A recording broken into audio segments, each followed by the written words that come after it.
Copied something on your Android but can't find where it went? We're here to help.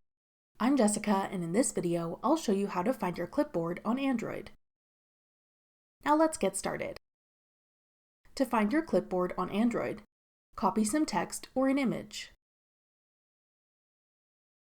Now go to the app where you want to paste your text or image. Tap the empty space in a text box to open your keyboard. Then you can tap the clipboard icon at the top of your keyboard to open your clipboard.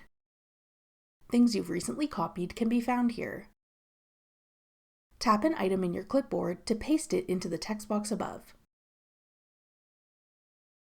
That's all it takes to find your clipboard on Android. To learn more about using Android, check out our full playlist of Android tutorials. Click the playlist on your screen now to watch. Thanks for watching. If you found this video helpful, we'd love it if you'd hit the like button below and subscribe to our channel. We put out great new tech tutorials like this one every day.